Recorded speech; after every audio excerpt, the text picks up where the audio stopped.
कहानी की शुरुआत में हमें एक पहाड़ और एक नदी दिखाई जाती है और वहाँ हमें एक बात बताई जाती है कि इंफॉर्मेशन ही पावर है। ये वो तलवार हो सकती है जिससे तुम अपने दुश्मन को चीर दो या फिर वो तलवार जिस पर तुम खुद ही गिर जाओ। इसके साथ में हमें दिखाया जाता है कि जो हमारा मेन हीरो है जैक, वो कुल्हाड़ी से एक लकड़ी को चॉप कर देता है। वो कंधे पर कुल्हाड़ी रखे बहुत ही कूल अंदाज में बैठा है। उसे याद आता है कि जब वो बच्चा था तब उसकी फैमिली एक बार कैंपिंग पर गई थी। वो वहां से मुड़कर जाता है और एक छोटी सी लकड़ी को वहां से उछालकर फेंक देता है और सोचता है अचानक से आप ट्रिप के डेजिग्नेटेड लंबरजैक बन जाते हो। उसे पक्का यकीन है कि उसके डैड तो लकड़ी स्टोर से खरीदते थे। ये सोचकर वो अपनी गर्दन को हाथ से टच करता है जैसे ही उसकी गर्दन अकड़ गई हो और कंधे पर कुल्हाड़ी रखकर वो सोचता है मानना पड़ेगा जंगल में अकेले रहना इतना बुरा भी नहीं है। तभी उसको कुछ सुनाई देता है। हैना के दोस्तों से ब्रेक मिलना अच्छा है क्योंकि सालों की हिस्ट्री वाले ग्रुप में एक नया बंदा होना हमेशा थोड़ा अनकंफर्टेबल होता है। तभी वहाँ पर एक लड़का चिल्लाते हुए फ्रस्ट्रेटेड तरीके से बोलता है, चलो यार सीरियसली ये टेंट किसने सेट किया है? असल में वो टाइलर होता है, हैना का फ्रेंड। तभी एक दूसरा लड़का दिखाया जाता है जो हाथ में ट्रॉलीज उठाए ट्रेलर के गेट पर खड़ा है और ट्रायलर को कहता है, ओह सॉरी वो मैं था। इजी को ट्रेलर में किसी चीज के लिए मेरी हेल्प चाहिए थी। तभी हमें इजी दिखाई जाती है जो हाथ में 2 बैग पकड़े ट्रेलर के बाहर खड़ी होती है और बड़े चेयरफुल अंदाज में बोलती है, शांत हो जाओ टाइलर, ये एक वेकेशन है, क्या तुम्हें एक और ब्राउनी चाहिए? टाइलर और भी फ्रस्ट्रेटेड होकर बोलता है, नहीं मुझे ये नहीं चाहिए। ये बिल्कुल पिछली बार जैसा ही हो रहा है। वहीं थोड़ी दूर पर हमें दिखाया जाता है हमारा हीरो जैक, जिसने शायद एक पेड़ को काटा है जिसके तने पर एक लड़की बैठी है। वो जैक की गर्लफ्रेंड है जिसका नाम है हैना। वो सोचती है कि हम यहाँ लेट पहुँचे हैं और कुछ भी टाइम पर सेट नहीं होगा, पर सब ठीक हो जाएगा जैसा पिछली बार हुआ था। हैना अपने मन में सोचती है जैक अब हेल्प कर सकता है, वो इन सब चीजों में बहुत अच्छा है। जैक पसीने में पूरा तरबतर है और अपना पसीना पोंछते हुए सोचता है, हाँ मैं हेल्प करके खुश हूँ। हैना सोचती है कि वो अपनी फैमिली के साथ हमेशा कैंपिंग पर जाता था।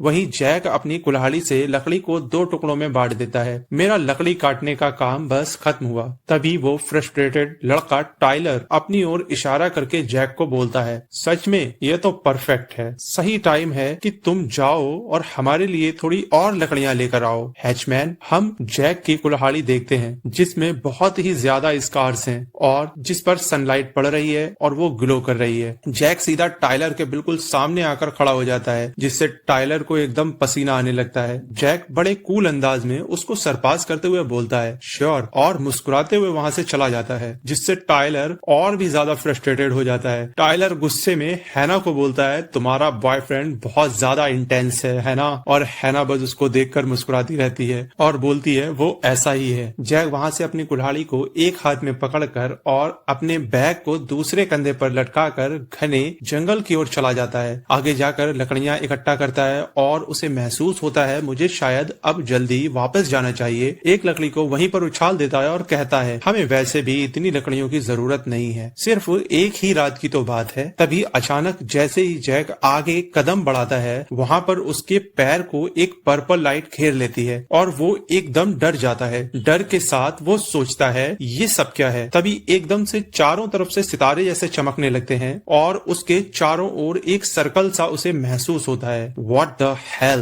वो बहुत ही ज्यादा डरा हुआ होता है कि क्या हो रहा है। तभी एकदम डिंग की आवाज आती है और एक सिस्टम की ब्लू स्क्रीन उसके सामने अपीयर होती है। Welcome to the multiverse. Jack सोचता है द मल्टीवर्स? उसके चेहरे से पसीना छलक रहा है और एकदम घबराहट है। वो सोचता है क्या मैं सपना देख रहा हूँ? क्या मुझे हीट स्ट्रोक आया है? तभी एक और स्क्रीन पॉपअप होती है, प्लैनेट अर्थ स्कैनिंग कंप्लीट, लो एफ ग्रेड मास, अनग्रेडेड एनर्जी एडजस्टिंग। वो ये सब पढ़कर बहुत ही ज्यादा कंफ्यूज है क्योंकि उसको कुछ समझ में नहीं आ रहा है कि ये सब क्या हो रहा है। स्क्रीन पर लिखा आता है कि एनर्जी और साइज कम होने की वजह से अर्थ को दूसरे प्लैनेट के साथ मर्ज किया जा रहा है और वाइल्ड लाइफ को अपग्रेड कर दिया गया है। जैक पूरा फ्रस्ट्रेट होकर इधर उधर देख रहा है और सोचता है इजी ब्राउनी में ऐसा क्या था? वो अपने दोस्तों को आवाज लगाता है, हैना, डेविड, क्या कोई मुझे सुन सकता है? मैं हूँ कहाँ? तभी सिस्टम की फिर से आवाज आती है, बैंग, और वो और भी ज्यादा फ्रस्ट्रेटेड हो जाता है।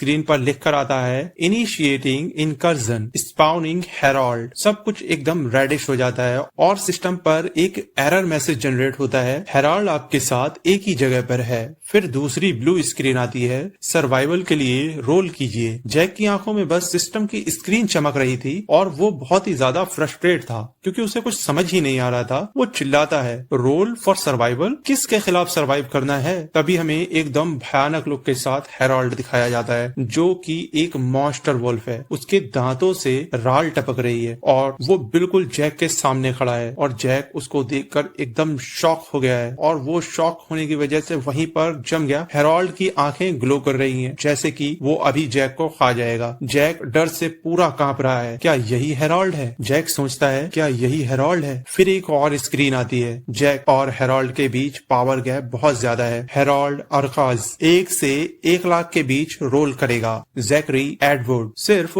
1 से 100 के बीच रोल करेगा। जिसकी वैल्यू सबसे कम होगी उसे इरेडिकेट कर दिया जाएगा, यानी मिटा दिया जाएगा। जैक का चेहरा डर के मारे सफेद पड़ जाता है और सोचता है 100 और 1 लाख। वो अपने दांत किटकिटाने लगता है। ये ऑड्स क्या बकवास है, डिफरेंस इंसेन है। जैक खामोश खड़ा है और सिस्टम इसे मंजूरी समझकर डाइस रोल कर देता है। जैक और भी ज्यादा फ्रस्ट्रेट हो जाता है और स्क्रीन पर मुक्का मारकर चिल्लाता है, कैंसिल कैंसिल कैंसिल करो इसे, ये घटिया रोल रोको, ये अब मजाक नहीं रहा, क्या तुम सुन रहे हो? रोल रोको। और वो डाइस रोल होता रहता है। जैक फिर से बोलता है, रोल रोको। तभी स्क्रीन पर एक नंबर शो होता है 096। वो देखता है और सोचता है, आई गैस ये उतना ही अच्छा है जितना हो सकता था। अब हेराल्ड की बारी आती है। उसका 1 लाख वाला 6 डिजिट का रोल हो रहा है। जैक को अपनी मौत दिखाई देती है और उसे अपने डैड की याद आती है जो हाथ में और बगल में लकड़ियां दबाए चल रहे थे, जिनके पीछे शायद जैक का बचपन का जो वर्जन है वो दिखाया गया है। वो भी लकड़ियां हाथ में उठाए चल रहा है। और फिर उसके बाद उसे अपनी बहन मैकेंजी याद आती है जो वीडियो गेम के लिए रो रही थी। वो खुद को कोसता है, मैं एक घटिया बड़ा भाई था। पता नहीं कैंप पर किसी को पता भी चलेगा कि मैं मिसिंग हूँ। मैं सब कुछ खोने वाला हूँ सिर्फ एक घटिया डाइस रोल की वजह से। जैक अपनी कुल्हाड़ी को बहुत कस के पकड़ लेता है। वो बहुत फ्रस्ट्रेट है पर हार नहीं मानना चाहता। उसके चेहरे की नसें उभर आती हैं, आंखों में लाइट ग्लो करती है और वो दांत भींचते हुए बस एक चांस मांगता है, जस्ट 1 चांस। बस एक बार मुझे चांस मिल जाए। तभी सिस्टम पर नंबर आता है 000091। ये हेराल्ड का नंबर था जो कि रोल होकर आया था। तभी सिस्टम पर एक मैसेज पॉपअप होता है, कांग्रेचुलेशंस, यानी हमारा हीरो जीत चुका है। हीरो के आए हैं 96 पॉइंट, हेराल्ड के आए हैं 91 पॉइंट। जैक एकदम शॉक्ड है, वह जीत चुका है और हेराल्ड गुस्से में बहुत जोर से रोर करता है। जैक एकदम शॉक है कि ये हुआ क्या। तभी चारों तरफ से पावर इकट्ठा होकर उसकी आंख में जाती है। वो चीखे मारकर बहुत जोर से चिल्लाता है। उसके चेहरे और गर्दन की नसें एकदम बिजली से चार्ज हो जाती हैं। वो बुरी तरीके से चीख रहा है और वो लाइट उसके अंदर जा रही है। System message, protocol result, Zachary Edward जिंदा रहेगा, हेराल्ड अरकाज खत्म हो गया। स्टैंडर्ड प्रोटोकॉल शुरू हो रहा है। जैकरी एडवर्ड को स्पाउन किया जा रहा है। चारों तरफ level up level up level up के मैसेज आने लगते हैं। इतनी ज्यादा पावर और लेवल अप होने की वजह से जैक बेहोश होकर वहीं गिर जाता है। उसकी कुल्हाड़ी एक साइड में पड़ी है और वो भी उल्टा पड़ा है। जैक अब भी बेहोश है। लकड़ियां उसके आसपास पड़ी हैं और उसकी एक्स भी थोड़ी दूर पर पड़ी है। जैक लड़खड़ाते हुए उठता है और अपने शरीर को छूकर देखता है। उसे यकीन नहीं हो रहा कि वो अभी तक जिंदा है। वो बड़बड़ाता है, मुझे जल्दी यहाँ से निकलना होगा। मौसम एकदम साफ है और सुबह की तेज रोशनी चारों तरफ फैली हुई है, पर ये रोशनी आम दिनों जैसी नहीं है। हर तरफ एक अजीब सा सन्नाटा है। जैक अपनी एक्स उठाकर आसपास देखता है। बैकग्राउंड में मौजूद पौधे और झाड़ियां ग्लो कर रही हैं। वह सोचता है यह कोई सपना नहीं था बल्कि दुनिया के बदलने का नतीजा है। तभी उसकी आंखों के सामने एक डिजिटल सिस्टम विंडो पॉपअप होती है और उसमें एक मैसेज जनरेट होता है। एनर्जी की कमी की वजह से प्लेनेट अर्थ को एक नए प्लेनेट के साथ मर्ज किया जा रहा है। इनिशिएशन शुरू हो चुका है। जैक को समझ नहीं आता कि वह क्या करे। वो अपना सर पकड़ लेता है और सोचता है, क्या मैं पागल हो रहा हूँ या ये सब सच है। तेजी से अपने कैंप और अपने दोस्तों की तरफ भागता है। उसे लगता है शायद वो बहुत दूर निकल आया है, पर जल्द ही उसे अपना ट्रेलर दिख जाता है। वो चिल्लाता है, गाइस गाइस, कोई है यहाँ? कुछ अजीब हुआ है। लेकिन वहाँ कोई जवाब नहीं मिलता। वह देखता है कैंप फायर अभी भी जल रही है, पर सब कुछ बिखरा पड़ा है। कुर्सी गिरी हुई है, चिप्स और पानी की बोतलें जमीन पर बिखरी हुई हैं। वो ये सोचकर तुरंत समझ जाता है कि कोई ना कोई गड़बड़ है। तभी उसकी नजर एक खूंखार क्रीचर पर पड़ती है। वो एक क्रेट में मुंह डाले कुछ खा रहा है। वो किसी जानवर जैसा नहीं, किसी दूसरी दुनिया का खूंखार क्रीचर लग रहा है। उसके मुंह से लार टपक रही है और आंखें रेड ग्लो कर रही हैं। वो क्रीचर जैक को देखते ही एक कान फाड़ देने वाली रोर मारता है। जैक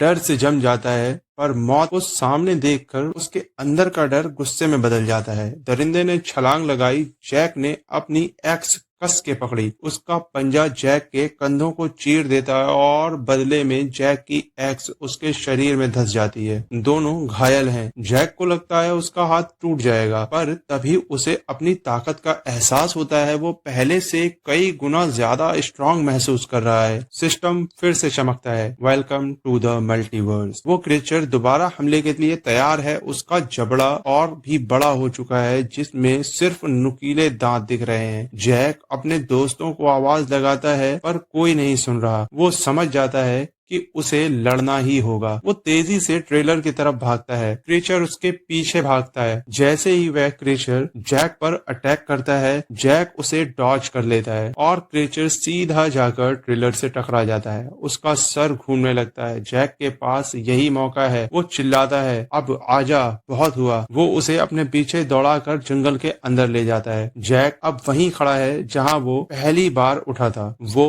एक पत्थर पर हाथ रखता है और उसके हाथ का निशान उसी पत्थर पर छप जाता है। क्रीचर पूरी रफ्तार से रोर करते हुए उसकी तरफ लपकता है, पर इस बार जैक डरता नहीं। जैसे ही क्रीचर हवा में उछलता है, जैक उसे डॉज कर लेता है और अपनी पूरी जान लगाकर एक्स से उसकी स्पाइन पर वार करता है। क्रैक की आवाज के साथ हड्डियों के टूटने की आवाज जंगल में गूंजती है। क्रीचर जमीन पर गिरता है, पर जैक रुकता नहीं। वो एक मॉन्स्टर की तरह उस पर तब तक वार करता रहता है जब तक कि वो जीव पूरी तरह शांत नहीं हो जाता। जैक की आंखें चमक रही हैं, उसकी नसें गुस्से से फूल चुकी हैं। उसके पीछे एक मॉन्स्टर की शैडो शो होती है, जो ये दिखाती है कि जैक अब सिर्फ एक नॉर्मल इंसान नहीं रहा, अब वो भी एक मॉन्स्टर बन चुका है। सिस्टम मैसेज पॉपअप होता है, 100 + 100 नेक्सस कॉइन अर्न। हर तरफ सिर्फ रेड निशान है। जैक लड़खड़ाते हुए अपने ट्रेलर की तरफ वापस निकलता है। वह पूरी तरह थक चुका है। उसके शरीर से ताकत खत्म हो चुकी है। वो ट्रेलर के गेट तक जैसे तैसे पहुंचता है, उसे खोलने की कोशिश करता है और आखिरी बार आवाज लगाता है, बचाओ। लेकिन उसके पहले कि कोई बाहर आए, वो सीढ़ियों पर ही ढेर हो जाता है। कैमरा जूम आउट होता है और हम देखते हैं नया सूरज निकल रहा है, जिसकी किरणें लहरों से टकराकर एक धुंधला सा रेनबो बना रही हैं। चारों तरफ नीले चमकते पौधों के बीच खून से लथपथ जैक उस पुराने ट्रेलर की सीढ़ियों पर पड़ा है। क्या ये सुबह? धीरे धीरे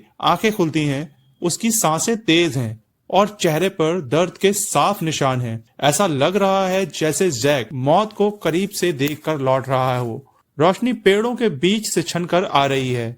वो उठने की कोशिश करता है, लेकिन दर्द इतना ज्यादा है कि वो अपने सर को पकड़कर बैठ जाता है। उसके कपड़े फटे हुए हैं और हाथ खून से लथपथ हैं। वो एक ऐसे रास्ते पर है जहां शायद कोई गवाह नहीं बचा। वो सिर्फ अकेला है, एक खतरनाक जगह के बीच में, जहां पर एक पत्ता भी उसकी धड़कन को बढ़ा रहा है। कांपते हुए हाथों से वो अपना फोन निकालता है, स्क्रीन पर टैप करता है। सुबह का 8:47 हुआ है। कोई सिग्नल नहीं, कोई सपोर्ट नहीं, बस अकेली स्क्रीन की वो भूरी चमक जो उसके अंधेरे भविष्य को दर्शा रही है। और वो देखता है, उसके होश उड़ जाते हैं। 3 दिन, वो पिछले 3 दिनों से इस अनजान जगह पर बेहोश पड़ा है। 3 दिन तक मौत और जिंदगी के बीच जूझता रहा। अब जब उसे एहसास होता है कि इतना वक्त बीत चुका है, तो उसके चेहरे पर खौफ और हैरानी दोनों साफ नजर आती हैं। जैक सोचता है, बस एक सन्नाटा जो चीख चीख कर बता रहा है कि यहाँ कुछ भयानक हुआ है। हैना और बाकी लोग, वो कहाँ गए? 3 दिन हो चुके और अब तक कैंप के आसपास किसी का कोई भी साइन नहीं दिखा। फिर हमें सीन शिफ्ट होकर ट्रेलर के अंदर दिखाया जाता है। जैक अपने घाव पर पट्टी बांधता है। उसकी हरकतों में एक डिसिप्लिन है, एक वॉरियर का जज्बा। वो जानता है कि यहाँ इमोशनल होने का वक्त नहीं है। वो अपनी ताकत को पहचान रहा है। उससे लग रहा है कि उसका शरीर पहले से ज्यादा तेजी से हील हो रहा है। ये एक अजीब सी पावर है जो उसके अंदर अवेकन हो रही है। एक गहरी सांस लेता है और जंगल की गहराई में कदम बढ़ाता है। उसकी आंखों में अब डर नहीं बल्कि एक सवाल है, आखिर यहाँ चल क्या रहा है। इस अनजान दुनिया का सफर शुरू हो चुका है और अब उसे हर कदम पर संभल कर चलना होगा, क्योंकि ये जंगल अब उसका नया घर है। वो अपने हाथों को देखता है, फिर उस ट्री को देखता है जिसे उसने पकड़ रखा है।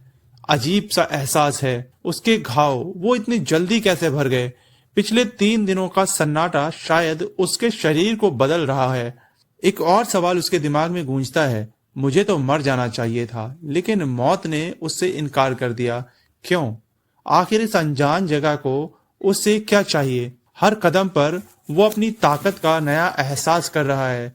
सांसें तेज हैं, लेकिन उनमें अब पहले जैसा डर नहीं बल्कि एक नया सा जुनून है। उसकी आंखों में एक पुराना मेमोरी फ्लैशबैक आता है। उसकी नजरों के सामने एक कार जिसकी बैटरी डेड हो चुकी है और एक लैंडलाइन फोन का रिसीवर लटक रहा है। ये मेमोरी उसे किसी पुराने वक्त की याद दिला रही है। वो ये सोचते हुए ट्री पर चढ़ रहा है और फिर से एक फ्लैशबैक आता है उसे मॉन्स्टर वुल्फ का, जिससे फाइट के बाद जैक बेहोश हुआ था। वो सोचता है, क्या ये वही मॉन्स्टर है जो उस अजीब से गेट से आया था? क्या एलियन ने अर्थ पर अटैक कर दिया है? उसके दिमाग में सवालों का तूफान था। ये सब सोचकर उसकी हिम्मत टूटने लगती है। अगर इस फॉरेस्ट की हालत ऐसी है तो बाकी प्लेनेट का क्या? फ्लैशबैक तेजी से बढ़ते हैं। उसकी मेमोरी में उसके फादर और उसकी सिस्टर दिखाई देते हैं।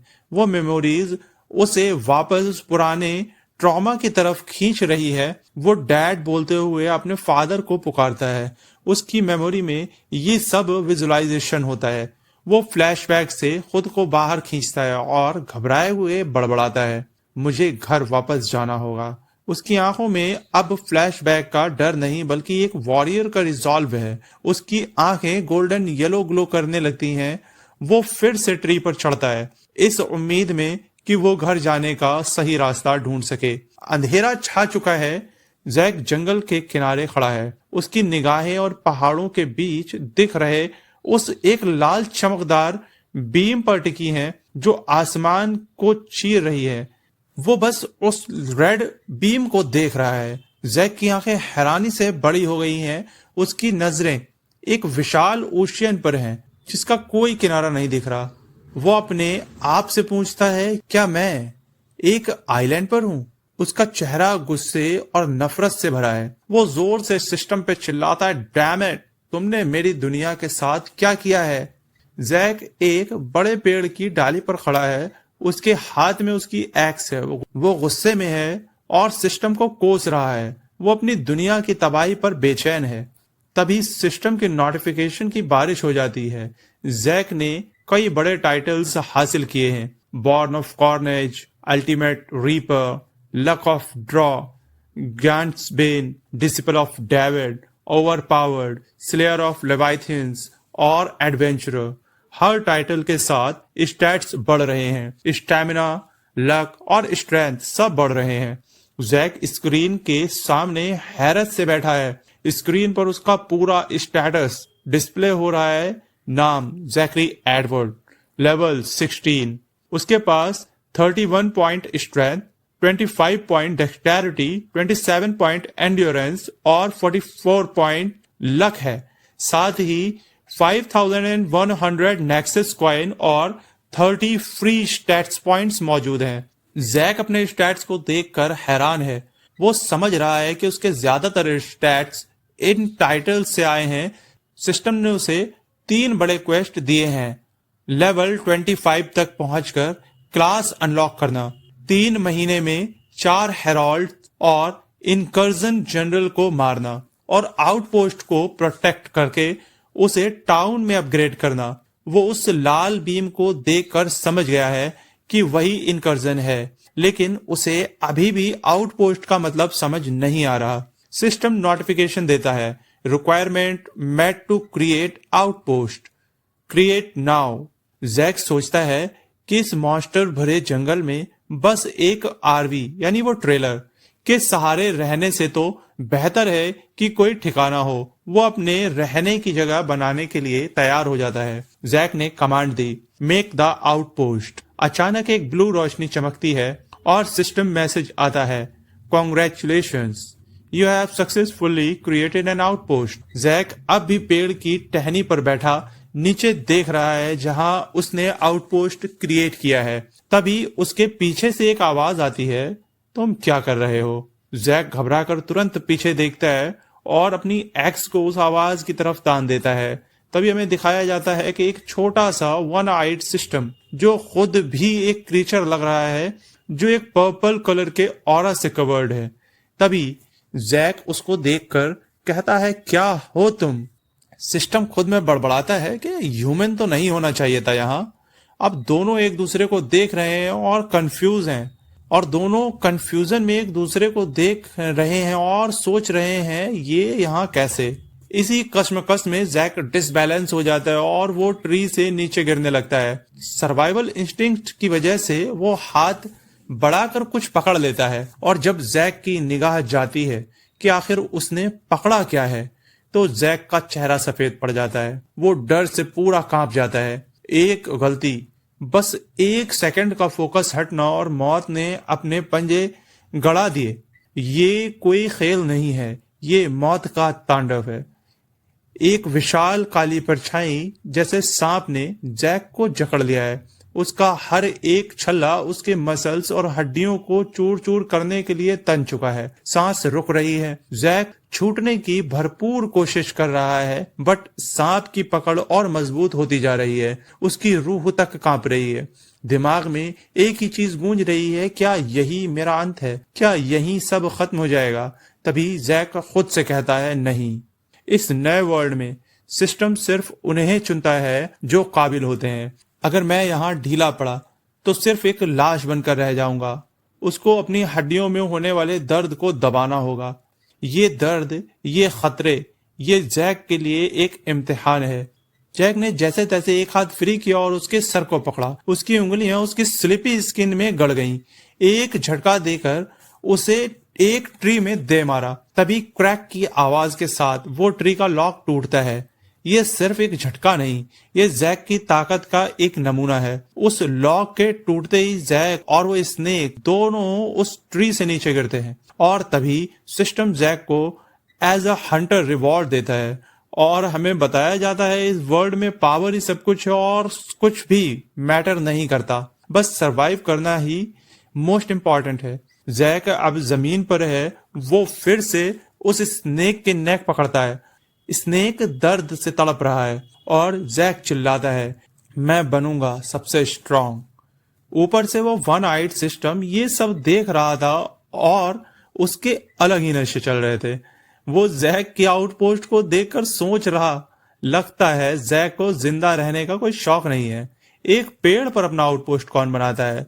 वो सोचता है मल्टीवर्स में उसने जाने कितने रेसेस को असिस्ट किया है, उनमें से ये ह्यूमन बहुत ही एवरेज है, और इसने तो पेड़ पर ही अपना घर बना लिया। ये तो बेवकूफ है। जैक भी ये सब सुन रहा था और उधर अपनी फाइट भी कंटिन्यू कर रहा था। तभी वो सिस्टम देखता है, जैक अपनी एक्स उठाता है और बस स्लैश पर स्लैश करता है, और थोड़ी ही देर में उस स्नेक के टुकड़े जमीन पर रेड कलर के साथ पड़े होते हैं। बस तुम समझ जाओ। स्नेक का काम तमाम करने के बाद जैक एक इंटेंस लुक देता है उस सिस्टम को, और वो सिस्टम तुरंत अपनी टोन चेंज कर लेता है। जैक से बोलता है, स्टार्टिंग में मैंने शायद तुम्हारे बारे में गलत सोच लिया, शायद तुम में खूबी तो है। और फिर वो अपने बारे में बताता है, मेरा नाम है वैथ एबरक, तुम मुझे एबी बुला सकते हो। और बताता है, मैं आपको आउटपोस्ट को बनाने में हेल्प करूंगा, मुझे असिस्ट करने के लिए ही भेजा गया है।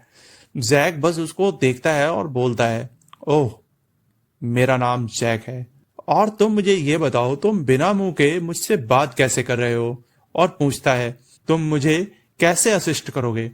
सिस्टम फिर उसको बेवकूफ बोलता है और कहता है, तुमने ट्यूटोरियल के दौरान उन पिक्सीज की बात नहीं सुनी थी क्या, जब तुमने इस जगह को अपने आउटपोस्ट के लिए चूज किया था तब एक असिस्टेंट चूज किया था, मैं वही हूं। जैक अपने फेस एक्सप्रेशन को डार्क करता है और बोलता है, कौन सी पिक्सीज? उस बेवकूफ सिस्टम ने मुझे कभी ट्यूटोरियल पर भेजा ही नहीं। बस 3 दिन पहले इसने मुझे एक भयानक फॉरेस्ट के अंदर अकेला छोड़ दिया।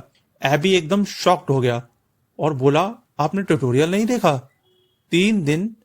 मुझे लगता है कि इस दुनिया की शुरुआत सिर्फ 3 दिन पहले हुई। वो कहीं 3 मंथ तो नहीं थे? जैक गुस्से से बोलता है, नहीं, बस 3 दिन। एबी थोड़ी देर सोचता है और कहता है, अगर यह बात सच है तो मुझे एक डिफायर के साथ काम करने का मौका मिला है। जैक कंफ्यूज्ड है और पूछता है, ये डिफायर क्या होता है? एबी बोलता है, वेट, तुमको एक्सप्लेन करता हूं। जो तुम्हारा वर्ड है उसको मल्टीवर्स में इंटीग्रेट कर दिया गया है।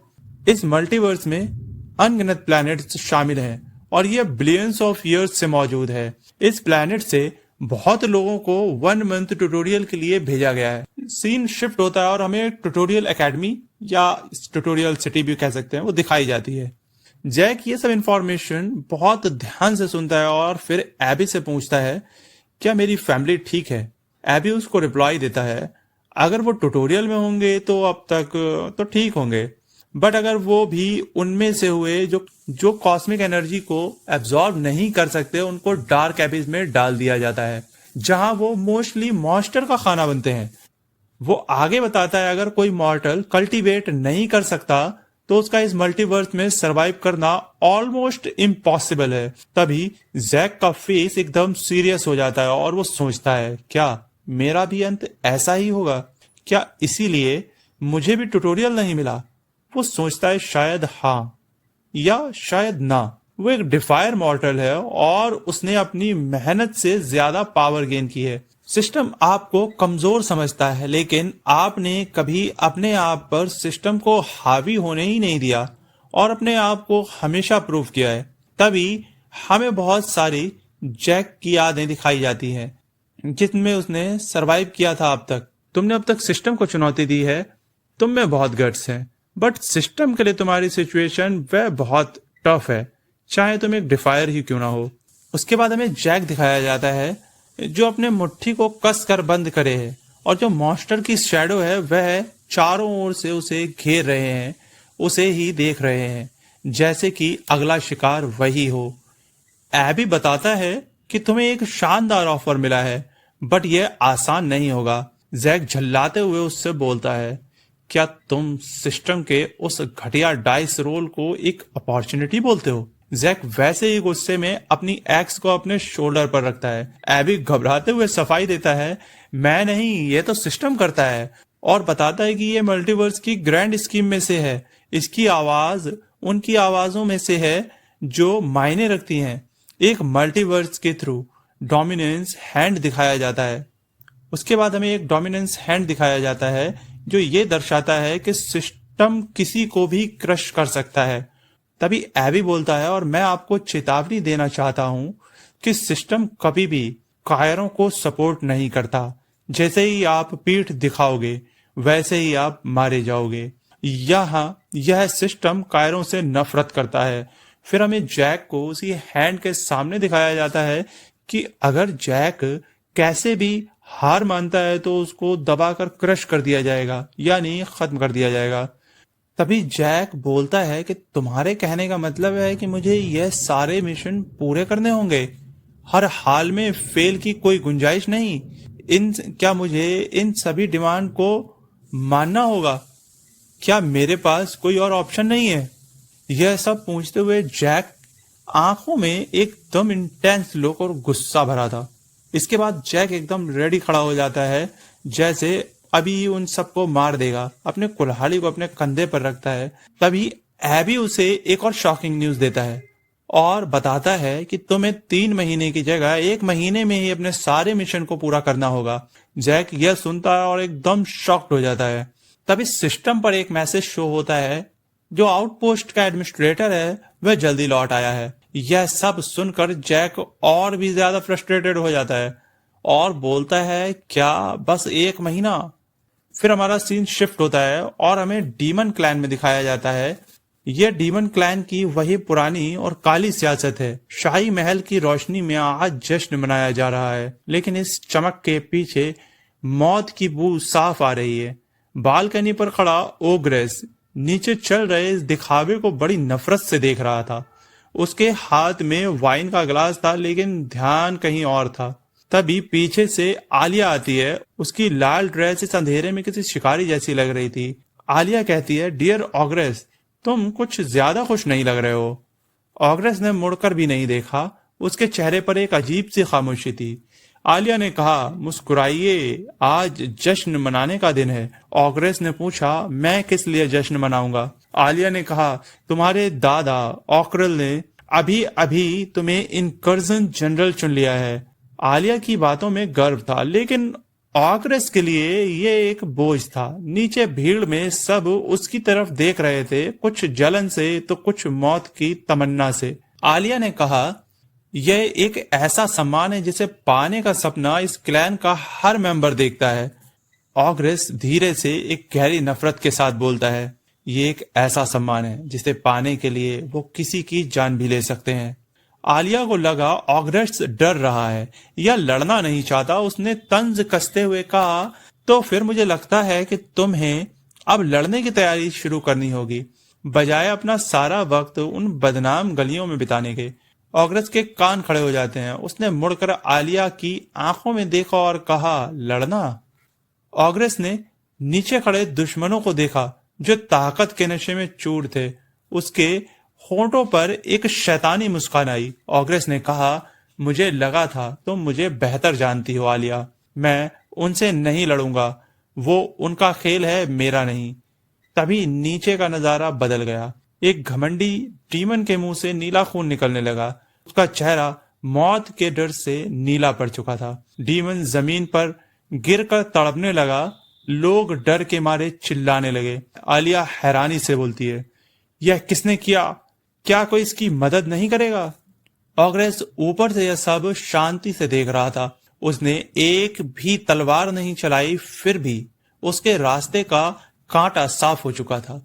उसने अपने हाथ की तरफ देखा, जैसे वो उन अनदेखी डोरियों को देख रहा हो जिनसे वो पूरी दुनिया को नचा रहा था। ऑग्रेस सोचता है, और ये बेवकूफ उन्हीं डोरियों से अपना गला घोट लेंगे जिन्हें खींचने का ये भरम पालते हैं। दोस्तों, ऑग्रेस ने तो बिना तलवार उठाए खेल पलट दिया। क्या आपको लगता है ऑग्रेस इस क्लैन का सबसे खतरनाक खिलाड़ी बन पाएगा? कमेंट में बताओ। और एक खूबसूरत सुबह, लेकिन इस खामोशी में एक गहरा डर छुपा था। नदी का पानी बह रहा था, पर उसकी आवाज में सुकून नहीं, एक चेतावनी थी। एक क्यूट सी मॉन्स्टर बटरफ्लाई बेखौफ हवा में लहरा रही थी, और वही नदी के किनारे एक मॉन्स्टर वुल्फ बेखबर होकर पानी पी रहा था। उसे लग रहा था वो अकेला था, पर उसकी किस्मत अब बदलने वाली थी। उस मॉन्स्टर को किसी के पीछे होने का एहसास होता है। जैसे ही वह पीछे देखता है, वहां जैक खड़ा था, जिसकी आंखों में सिर्फ किलिंग इंटेंट था। वो मॉन्स्टर कुछ समझ पाता उससे पहले ही जैक की कुल्हाड़ी ने हवा को चीर दिया। एक ही बार में उसकी स्पाइनल कॉर्ड के 2 टुकड़े हो गए। उस दरिंदे की चीखें पूरे जंगल के सन्नाटे को चीर गईं। वो मॉन्स्टर ढेर हो चुका था, पर जैक का दिमाग कहीं और था। वो वहां बैठकर उन चमकती हुई स्क्रीन्स को देख रहा था जो उसे नई ताकत दे रही थी। जैक को समझ आ गया था कि इस दुनिया में ताकत मुफ्त में नहीं मिलती। उसके पास कुछ पॉइंट्स बचे थे जिनसे वो अपनी पावर बढ़ा सकता था। पहले उसने सोचा कि शायद उसे इंतजार करना चाहिए, दुनिया को और समझना चाहिए, लेकिन फिर उसे वो पुराना जहरीला स्नेक याद आ गया। उसने सीख लिया था कि भोलापन यहाँ मौत की वजह बन सकता है। जैक ने फैसला किया कि वो उन पावर्स को आज ही बढ़ाएगा जो आज उसे जिंदा रख सकें, क्योंकि वो जानता था अगर आज जिंदा बचा तभी तो कल का सूरज नसीब होगा। जंगल में तेजी पकड़ रही थी और जैक पेड़ के नीचे लेटा पत्तों को देख रहा था। उसके कानों में एबी की कही हुई वही बात गूंज रही थी। पहला महीना खत्म होने में सिर्फ 25 दिन बचे थे। उसे याद आया कि एबी ने कहा था इस खेल को 3 महीने के बजाय सिर्फ 1 महीने में पूरा करना होगा। जरूर कोई बड़ी वजह होगी, वरना सिस्टम एबी को हिंट देने के लिए सजा नहीं देता। जैक को लग रहा था कि या तो महीने भर में काम खत्म करने पर कोई बड़ा रिवॉर्ड मिलेगा, या फिर 1 महीने बाद यह जिंदगी और भी भयानक हो जाएगी। जैक ने फैसला किया कि वो अपना वक्त बर्बाद नहीं करेगा। उसने उसी नदी के पानी से अपना चेहरा धोया जिसमें मॉन्स्टर वोल्फ का ब्लड भी बह रहा था, और अपनी कुल्हाड़ी उठाकर फिर से निकल पड़ा सर्वाइवल की इस जंग में। जैक अपने कैंप पर वापस लौट आया था। उस रात के घने अंधेरे और कैंपफायर की तपिश में जैक अपनी गाड़ी के पास बैठा उस सांप का मीट पका रहा था। उसने कई बड़े खतरे पार किए थे और कई टाइटल्स जीते थे, पर एक सवाल उसे खाए जा रहा था, आउटपोस्ट बनाने पर उसे कोई इनाम क्यों नहीं मिला। इसका एक ही मतलब था, कोई और भी है जो जैक से पहले ही ये सब कर चुका है। लोग जो ट्यूटोरियल से बाहर निकल चुके हैं और शायद जैक से कहीं ज्यादा ताकतवर हो चुके हैं। अगर एक मामूली सांप इतना जल्दी राक्षस बन सकता है तो इंसान कितने खतरनाक हो गए होंगे। जैक को हर हाल में और ताकत चाहिए थी अपने परिवार तक पहुंचने के लिए। तभी उसने सिस्टम विंडो को स्वाइप किया और वहां एक ऐसा शब्द चमका जिसने जैक की उम्मीद जगा दी, टेलीपोर्टर। की नजरें सिस्टम स्क्रीन पर जमी थी। टेलीपोर्टर उसके परिवार तक पहुंचने का एक लौता जरिया, लेकिन जैसे ही उसकी नजर उसकी कीमत पर पड़ी उसके पैरों तले जमीन खिसक गई। 10 मिलियन नेक्सस कॉइन्स। जैक के चेहरे पर खीज और गुस्सा साफ दिख रहा था। उसने सोचा, इन शैतानी कुत्तों को मार मार कर इतनी बड़ी रकम जमा करना नामुमकिन है। लेकिन फिर उसे याद आए वो क्वेस्ट, वो चुनौतियां जो सिस्टम ने उसके सामने रखी थी। अगर वो शुरुआत में ही शक्तिशाली बिल्डिंग्स और रिवॉर्ड्स हासिल कर ले तो शायद ये नामुमकिन काम मुमकिन हो जाए। जैक के सामने अब उसका लक्ष्य साफ था, लेवल 25 तक पहुंचना है और 3 महीने के अंदर उन पावरफुल जनरल्स को खत्म करना है। उसे अपनी ताकत की बढ़त बनाए रखनी थी और इसके लिए उसे अपने कॉइन्स खर्च करने ही होंगे। जैक जानता था कि कॉइन्स को बचाकर रखने से वो स्ट्रांग नहीं बनेगा। उसने अपने जमा किए हुए पॉइंट्स से 2 चीजें खरीदी। पहली थी आई ऑफ डिसर्नमेंट, एक ऐसी शक्ति जिससे वो किसी भी चीज की कमजोरियों को देख सकता था। लेकिन इस पावर को हासिल करने की ये कीमत थी, वो जैक को अपने शरीर से चुकानी पड़ी। जैसे ही उसने ये स्किल सीखी उसकी आंखों में खून उतर आया, नसें उभरने लगी और माथे पर पसीने की बूंदें चमकने लगी। ऐसा लग रहा था जैसे कोई हजारों सुइयां उसकी आंखों और दिमाग में चुभो रहा हो। उसने दर्द से अपना सिर पकड़ लिया, पर इस तकलीफ ने उसे वो नजर दी जो आम इंसानों के पास नहीं थी। अब वो जान सकता था कि उसके सामने कौन खड़ा है, उसकी कितनी पावर है, वो कहां से आया है। खरीदी थी वो था एक जादुई locket, mother daughter gathering array, एक अनोखा हार जिसे पहनते ही जैक सोते जागते हर वक्त कॉस्मिक एनर्जी को अपने अंदर सोखने लगा। जैक कोई असली कल्टीवेटर नहीं था, लेकिन वह फिर भी कल्टीवेट करता है उस कॉस्मिक एनर्जी को। थोड़ी देर बाद जब वह उठता है, हड्डियां चटकाते हुए और अपनी गर्दन के दर्द को सहते हुए, जैक बोलता है अब उसके पास रुकने का वक्त नहीं है। उसने इस टापू के हर कोने में अपने लिए कुछ खाने पीने के आइटम्स को छुपा दिया था ताकि उसे बार बार कैंप पर लौटना ना पड़े, दिन हो या रात। अब जैक सिर्फ एक ही काम करना चाहता था, वो था हंटिंग। जैक अब एक साये की तरह चलता था। वो पेड़ों की ऊंचाइयों पर घंटों इंतजार करता और जैसे ही कोई मॉन्स्टर डॉग नीचे से गुजरता, जैक बिजली की तेजी से उस पर टूट पड़ता। उसकी कुल्हाड़ी का एक ही वार इतना जोरदार होता कि उस डॉग या उस दुश्मन का सिर 2 टुकड़ों में बट जाता है और जमीन तक फट जाती है। स्टार्टिंग में जैक को एक ही मॉन्स्टर डॉग से लड़ने में बहुत स्ट्रगल करना पड़ा था। कभी उन मॉन्स्टर के पंजे जैक के चेहरे को छील जाते थे तो कभी उसे पीछे हटना पड़ता था। लेकिन हर लड़ाई के साथ जैक सीख रहा था कुल्हाड़ी को सही तरीके से घुमाना, वार को रोकना और अपनी नई पावर जो उसे आई ऑफ डिसर्नमेंट से मिली थी उसका इस्तेमाल करना। धीरे धीरे मंजर बदलने लगा। अब जंगल में लाल रंग के चीते जैक की हार के नहीं बल्कि उन डीमंस की मौत के थे। अब वो कुत्ते शिकारी नहीं थे, अब वो जैक का शिकार थे। महीना खत्म होने में अब 5 दिन से भी कम बचे थे। जैक लेवल 23 पर पहुंच चुका था, पर उसे और रफ्तार चाहिए थी। दूसरी तरफ मॉन्स्टर के आलीशान महल में ऑग्रस मजे से शराब का गिलास लिए बैठा था। उसका जनरल राइडल वहां आया और ऑग्रस की इस लापरवाही से चिढ़ गया। ऑग्रस अपनी मस्ती में चूर था, पर राइडल उसे याद दिलाने आया था कि अटैक की तैयारियां शुरू हो चुकी हैं। जब राइडल ने उसे शराबी कहा तो ऑग्रस का पारा चढ़ गया। उनके बीच तकरार बढ़ती जा रही थी। तभी राइडल ने एक पेपर ऑग्रस की तरफ सरकाया, एक ऐसा सच जो शायद इस बैटल की दिशा बदल देने वाला था। उस पर साइन कर दीजिए जनरल, और फिर आप अपनी शराब का आनंद ले सकते हैं। ऑग्रस बिना किसी हिचकिचाहट के अपने चचेरे भाई कैवरन को जासूसों का मुखिया बनाने वाले कागज पर साइन कर देता है। राइडल की आंखों में एक अजीब सी चमक आ जाती है। वो ऑग्रस का शुक्रिया अदा करता है और तेजी से वहां से निकल जाता है। दरवाजा बंद होते ही ऑग्रस गहरी सांस लेता है और सोचता है, बस कुछ हफ्ते और फिर मैं इन नीच डीमंस की डैन से आजाद हो जाऊंगा। उसे अंदाजा भी नहीं था कि बाहर की दुनिया में क्या तूफान आने वाला है। सीन बदलता है। जैक अब पूरी तरह युद्ध के लिए तैयार है। उसने अपने हाथों और पैरों पर पट्टियां बांधी हुई हैं और वो जमीन पर पंजे के निशान देख रहा है। वो साए की तरह झाड़ियों में छुपकर अपने शिकार का इंतजार कर रहा था। उसे लगा कि वो सुरक्षित है, लेकिन तभी पासा पलट गया। जिस मॉन्स्टर का वह शिकार करना चाहता था वो अचानक मुड़ा और जैक की तरफ देखने लगा। जैक हैरान था कि उसे नोटिस कैसे कर लिया गया, लेकिन असली डर अभी बाकी था। जैक के दूसरी साइड एक विशाल साया खड़ा था। वो मॉन्स्टर जैक से नहीं बल्कि उस मॉन्स्टर हेरोल्ड से डरा था। एक हेरोल्ड किंग। जैक का पूरा चेहरा सफेद पड़ गया। माथे से पसीने की बूंदें टपकने लगी। उसने अपनी आंखों के सामने उस हेरोल्ड किंग को, एक शक्तिशाली डीमन डॉग को ऐसे फाड़ते हुए देखा जैसे वो कोई खिलौना फाड़ रहा हो। उस डीमन की दहाड़ से पूरा जंगल गूंज उठा था। जैक की आंखों में मौत की ठंडक छा गई। जैसे ही उसे मौका मिला वो अपनी पूरी ताकत लगाकर वहां से भागा। भागते उसके दिमाग में बस एक ही सवाल था, ये बला क्या थी? क्या मुझे इस चीज को मारना है? इसके नाखून तो मेरे हाथों के बराबर हैं।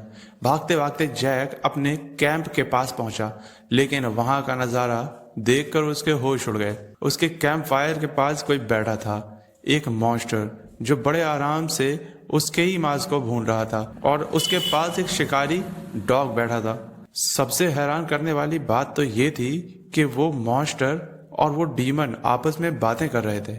जैक पेड़ के पीछे छुप गया। उसने सोचा, क्या ये डीमन बातें कर सकते हैं?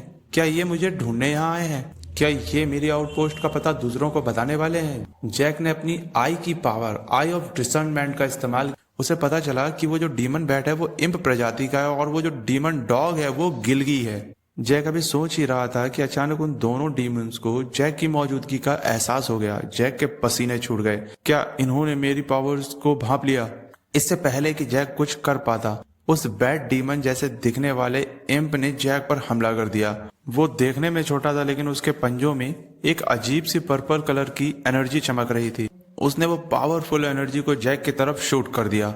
क्या कहानी की शुरुआत ठीक वहीं से होती है जहां पिछली बार हमें एक खौफनाक मोड़ पर छोड़ा गया था। सन्नाटे को चीरती हुई उस डीमन बैट की तीखी नजरें जैक पर गड़ चुकी थीं। माहौल इतना भारी था कि जैक को अपनी ही धड़कन साफ सुनाई दे रही थी। अचानक उस डीमन ने अपनी जादुई ताकतों को इकट्ठा किया और जैक की ओर पर्पल फायर के गोले दागने शुरू कर दिए। वह फायर साधारण नहीं थी। उसकी लपटों से निकलने वाली पर्पल लाइट अंधेरे जंगल को एक डरावने मंजर में बदल रही थी। जैक ने देखा वह आग की लपटें किसी भूखे शिकारी की तरह उसकी ओर बढ़ रही हैं। एक पल के लिए जैक की आंखों में शॉक था, लेकिन अगले ही पल उसकी सर्वाइविंग इंस्टिंक्ट जाग उठी। उसने अपनी एक्स को हवा में पूरी ताकत से घुमाया और उस फायर अटैक को हवा में ही रिफ्लेक्ट कर दिया। चिंगारियां चारों तरफ बिखर गईं, जैसे कोई टूटता हुआ तारा जमीन पर आ गिरा हो। जैक उस डीमन की तरफ दौड़ने ही वाला था, तभी बीच में उस डीमन डॉग ने छलांग लगा दी। उस खूंखार जानवर के जबड़े खुले थे और उनमें से लाल टपक रही थी।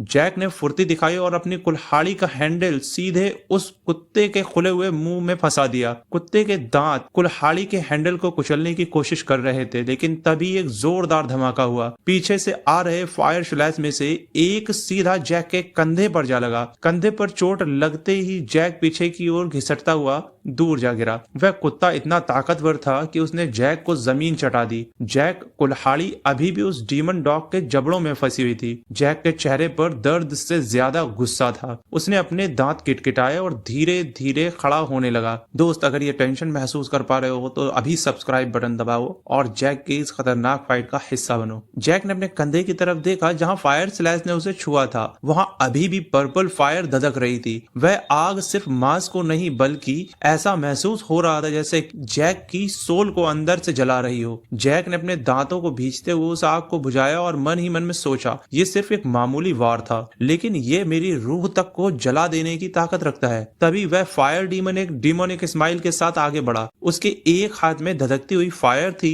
और वह अपनी ही भाषा में कुछ बड़बड़ा रहा था, जैसे जैक की मौत का मंत्र पढ़ रहा हो। दूसरी तरफ उस डीमन डॉग ने जैक की कुल्हाड़ी के हैंडल को अपने दांतों से 2 टुकड़ों में तोड़ दिया। अब जैक के पास सिर्फ एक टूटी हुई कुल्हाड़ी बची थी और सामने 2 खूंखार शिकारी। जैक को इस हालत में देखकर वे दोनों उसकी तरफ ऐसे बढ़े जैसे आज उनका शिकार पक्का हो। लेकिन तभी जैक के चेहरे पर एक ऐसी मुस्कान आई जो उन डीमंस से भी ज्यादा डरावनी थी। जैक ने धीमी आवाज में खुद से कहा, अगर मैं तुम दोनों को यहाँ नहीं हरा सका तो जो पावर और लक मुझे पहले मिला था मैं उसके काबिल ही नहीं हूँ। अचानक जैक की आंखों में एक अजीब सी येलो लाइट ग्लो करती है। उसके शरीर से खतरनाक ऑरा निकलने लगता है जिसने उस पूरे इलाके की हवा को बर्फीला बना दिया। बिना एक पल की देरी किए जैक ने बिजली की रफ्तार से झपट्टा मारा। डीमन बैट ने फिर से पर्पल फायर फ्लैश फेंके, लेकिन इस बार जैक किसी साये की तरह उन्हें डॉज करता हुआ सीधा उस डीमन डॉग की तरफ बढ़ा। डॉग भी पूरी तरह से हवा में उछला, लेकिन इस बार जैक ने उसे हवा में ही दबोच लिया। क्या जैक इस डीमन डॉग का खात्मा कर पाएगा? अपनी राय कमेंट में जरूर बताएं। जैक ने उस डॉग को हवा से सीधे जमीन पर दे मारा। मिट्टी और पत्थर चारों तरफ उड़ गए। जैक का चेहरा अब एकदम शांत और सीरियस था, जैसे वह मौत का फरिश्ता बन चुका हो। उसने मुक्कों की ऐसी बारिश शुरू की कि उस डीमन डॉग को संभलने का मौका तक नहीं मिला। हर मुक्के के साथ हड्डियां टूटने की आवाज आ रही थी। डॉग की आंखों में अब खौफ था और उसके मुंह से ब्लड बहने लगा। जैक ने एक आखिरी और दमदार पंच उसकी गर्दन पर जड़ा, जिससे पूरा जंगल कांप उठा। डीमन डॉग अधमरा होकर जमीन पर पड़ा था, लेकिन तभी जैक को अपने पीछे एक बहुत तेज गर्मी महसूस हुई। वह फायर डीमन अपनी चाल चल चुका था। एक सीधा अटैक जैक की बैक पर हिट करता है। क्या जैक इस अटैक से सरवाइव कर पाएगा या ये उसकी आखिरी लड़ाई साबित होगी? हमें कमेंट में जरूर। जंग के मैदान में उस डीमन बैट की एक तीखी और कामयाब हंसी गूंजती है। जैक, जो अभी उस अधमरे डीमन डॉग के साथ उलझा हुआ था, इस चाल को समझ नहीं पाया। इसी मौके का फायदा उठाकर उस डीमन बैट ने पीछे से एक जोरदार फायर अटैक किया और वह बैंगनी लपटें जैक की पीठ पर सीधे जाकर टकराई। जैक के मुंह से एक दर्दनाक कराह निकली। उस झुलसा देने वाले दर्द के बीच जैक की आंखों के सामने एक धुंधला सा फ्लैशबैक तैरने लगा। उसे याद आया वह पल जब उसने हेराल्ड को हराया था। वह सोचने लगा, क्या वह सिर्फ एक इत्तेफाक था? क्या मैं सिर्फ 96 पॉइंट लाकर किस्मत के भरोसे जीत गया था? लेकिन पीठ पर धधकती वह पर्पल फ्लेम उसे वापस हकीकत के नर्क में खींच लाई। दर्द इतना ज्यादा था कि जैक का रोम रोम कांप रहा था। उसके पैरों के पास वही डीमन डॉग भी अधमरा पड़ा अपनी मौत का इंतजार कर रहा था। पर तभी कुदरत का खेल पलटने लगा। आसपास के एनवायरनमेंट में एक अजीब सी हलचल हुई। हवा में सुनहरी और नीली रोशनी के कण जमा होने लगे। यह कॉस्मिक एनर्जी थी, वह शक्ति जिसे मल्टीवर्स का बिल्डिंग ब्लॉक कहा जाता है। जब से यह सिस्टम इस दुनिया में आया था, यह एनर्जी यही थी। जैक को अब एहसास हो रहा था कि जब से उसने अपने पहले शिकार को मारा था, तब से यह एनर्जी धीरे धीरे उसके अंदर समा रही थी। वीडियो के फ्लो को तोड़ने के लिए सॉरी। भाई लोग, वीडियो को लाइक एंड शेयर कर दो, आपके साथ की जरूरत है थोड़ी। Now back to the story. Jack के गले में मौजूद वह मदर डॉटर एरे वाला लॉकेट अचानक तेजी से चमकने लगा। वह पुरानी यादें, वह कल्टीवेशन, सब एक पॉइंट पर आकर मिल गए। वह कॉस्मिक एनर्जी अब जैक के चारों ओर एक शील्ड की तरह घूमने लगी। जैक ने अपनी आंखें बंद कर ली। उसे वह एनर्जी सिखा रही थी अपनी स्किल्स को कंट्रोल करना, अपनी पावर्स को सही दिशा देना। अचानक जैक की आंखों में एक भयानक चमक पैदा हुई। उसकी आंखें खून की तरह लाल हो गईं और उनमें से तेज रोशनी निकलने लगी। वह फायर डीमन यह सब देखकर बुरी तरह घबरा गया। उसे समझ आ गया कि जैक अब रिकवर हो गया है और अब उसकी खैर नहीं। गुस्से और डर के मारे उस डीमन ने एक के बाद एक कई पर्पल फायर स्लैशेस जैक की तरफ फेंके, लेकिन जैक टस से मस नहीं हुआ। उसने फुर्ती से नीचे पड़े उस डीमन डॉग की पूंछ पकड़ी और उसे किसी खिलौने की तरह हवा में तेजी से घुमाना शुरू कर दिया। वह डीमन डॉग जो पहले से ही अधमरा था, अब अपने ही साथी की फायर अटैक के खिलाफ अब जैक की शील्ड बन चुका था। सारे आग के गोले उस डीमन डॉग को लग रहे थे। अंत में जैक ने उस डीमन डॉग के शरीर को पूरी ताकत के साथ डीमन बैट की तरफ दे मारा। जैसे ही वे टकराए, एक जोरदार कॉस्मिक ब्लास्ट हुआ। वह डीमन वहीं ढेर हो गया। सब कुछ शांत हो गया। तभी सीन शिफ्ट होता है और हमें दिखाया जाता है एक खूबसूरत और शांत सुबह। यह इस महीने का 30वां दिन है, यानी आखिरी दिन। नदी के शांत पानी में कुछ सूखे पत्ते तैर रहे हैं।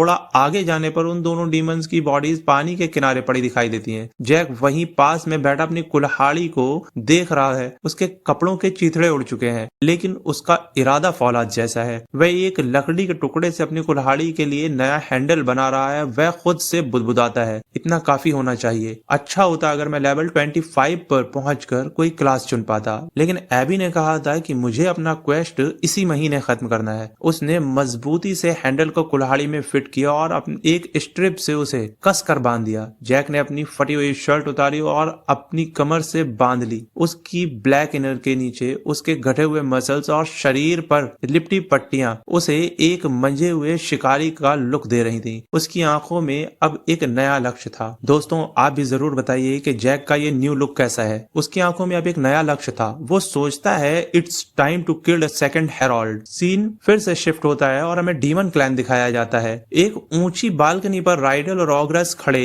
नीचे की ओर देख रहे हैं। ऑग्रस गहरी सांस लेकर कहता है, यह महीना काफी बिजी था, है ना राइडल? राइडल ठंडी आवाज में जवाब देता है, हाँ, कुछ लोगों के लिए, लेकिन यह तो बस शुरुआत है। जब पोर्टल पूरी तरह बन जाएगा तब हमें अपना क्लैन छोड़ना होगा। असली काम तो तब शुरू होगा। नीचे उनके क्लैन के हजारों लोग किसी भीड़ की तरह एक विशाल पोर्टल की ओर बढ़ रहे हैं। ऑग्रस की आंखों में एक अजीब सी चमक आती है। सच्ची में वह बहुत ही एक्साइटिंग काम होगा। ये चैप्टर यहीं पर एंड। एपिसोड की शुरुआत होती है एक दहशत भरे मंजर से। हमारा मेन कैरेक्टर जैक अपनी भारी भरकम एक्स को हाथों में थामे हुए पूरी ताकत से किसी की तरफ तेजी से भाग रहा है। उसकी आंखों से एक खौफनाक येलो लाइट ग्लो कर रही है, मानो उसकी आंखें नहीं बल्कि मौत का निशान चमक रहा हो। जैसा कि जैक ने पहले ही डिसाइड कर लिया कि वो सेकंड हेराल्ड को हराकर ही दम लेगा, तो बस अब वो उसी को मौत के घाट उतारने के लिए आगे बढ़ रहा है। भागते भागते जैक हवा में एक ऊंची और डेंजरस जंप लगाता है और सीधे उस हेराल्ड के ऊपर अपनी एक्स से एक जोरदार जानलेवा स्लैश मारता है। वार इतना गहरा था कि अगले ही पल स्क्रीन पर खून की एक लंबी लाल धार चमक उठती है। हेराल्ड को जख्मी करके जैक थोड़ा पीछे झटकते हुए जमीन पर गिरता है, लेकिन रुकता नहीं है। वो घसीटते हुए पीछे हट जाता है, पर उसकी बॉडी का बैलेंस अभी भी बना हुआ है। जैक एक बार फिर खड़ा होता है। उसके चेहरे पर इस वक्त जो एक्सप्रेशन है वो बिल्कुल इंटेंस और खूंखार है। उसके दिमाग में सिर्फ एक ही धुन सवार है, इस दुश्मन को और हाल में मारना है। वो इस हेराल्ड को एक तरह से टीज कर रहा है, उसको ललकार रहा है, और जैक की आंखें अभी भी उस अंधेरे में चमक रही हैं। अब दोनों बिल्कुल आमने सामने खड़े हैं। माहौल में इतना सन्नाटा है, दोनों की सांसें तक सुनी जा सकती हैं। अगर ध्यान से देखा जाए, हेराल्ड का लेवल 45 पर है और वहीं हमारे जैक का लेवल 23 पर है। लेवल में जमीन और आसमान का फर्क है, जैसा कि हमने लास्ट एपिसोड में देखा ही था। लेकिन इस खतरनाक लेवल गैप के बाद भी जैक के चेहरे पर डर का एक कतरा तक नजर नहीं आता। वो बिल्कुल निडर होकर एक चट्टान की तरह उस खौफनाक हेराल्ड के सामने खड़ा है। इसी बीच कहानी का रुख बदलता है और हम सीधे जैक के एक पुराने फ्लैशबैक में चले जाते हैं। ये जैक के बचपन का एक हसीन और पुरसुकून पल है। जैक नदी के किनारे अपने फादर के साथ फिशिंग करने के लिए बैठा है। उसके फादर और वो दोनों रॉड का कांटा यानी वो स्टिंग उसी पानी के अंदर फेंक देते हैं। तभी उसके फादर जैक की तरफ देखते हैं और गहरी बात बोलते हैं, तुम्हें पता है जैक, हर एनिमल के पास कुछ न कुछ ऐसा होता है जो उसे सबसे खास बनाता है। जैक बड़े ध्यान से अपने फादर की बातें सुन रहा होता है। उसके फादर आगे बोलते हैं, परिंदों के पास पर होते हैं और रैबिट बहुत तेज भागते हैं। अभी उनकी बात चल ही रही थी, अचानक पानी में हलचल होती है। जैक एकदम एक्साइटेड हो जाता है। उसकी आंखों में एक अलग ही चमक आ जाती है। वो कांटे में मछली फंसी है। उसे लगता है कि कोई बड़ी मछली कांटे में फंस गई और उस बच्चे का चेहरा खुशी से खिल उठता है।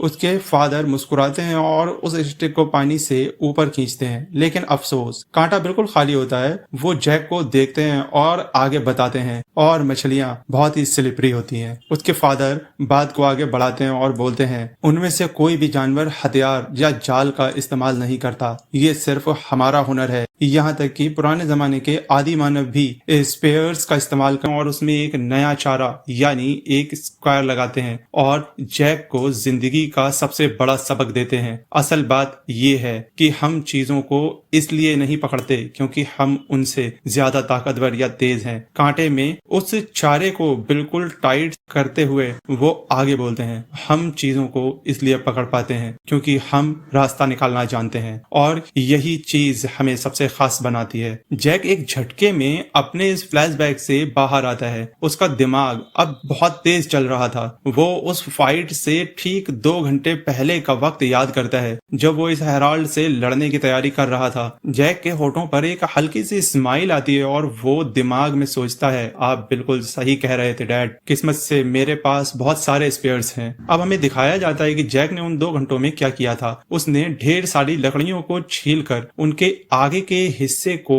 बेहद नुकीला और धारदार बनाकर बहुत सारे स्पेयर तैयार कर लिए थे। उसका प्लान बिल्कुल साफ था। वो इस हेराल्ड को अपनी ताकत से नहीं बल्कि अपने इसी धांसू जाल में फंसाकर उन तीखे स्पेयर से मौत की नींद सुलाने वाला था। जैक का दिमाग और उसकी तैयारी दोनों अब 100% कंप्लीट थी। वो इस हेराल्ड को निपटाने और उसका शिकार करने के लिए पूरी तरह से तैयार था। कहानी दोबारा प्रेजेंट टाइम पर शिफ्ट होती है जहां जैक अपने उन हसीन सपनों और यादों से झटके से बाहर आ जाता है। उसके सामने वही खौफनाक रियलिटी खड़ी थी। जैक उस दरिंदे को एक बेहद इंटेंस लुक देता है, मानो उसकी आंखों से डर नहीं बल्कि एक गहरा गुस्सा झलक रहा हो। मॉन्स्टर को एक तरह से टीज करते हुए उसके ऊपर एक बेहद जोरदार वार कर देता है। जैक का यह तीखा अटैक उस हेराल्ड को थोड़ा सा हिट करता है और जैक उसे बुरी तरह टीज करने में कामयाब हो जाता है। लेकिन अंदर ही अंदर जैक अच्छी तरह जानता है कि हालत कितनी खराब है। वो अपने दिमाग में सोचता है, मैं सिर्फ अपनी ताकत के भरोसे नहीं जीत सकता।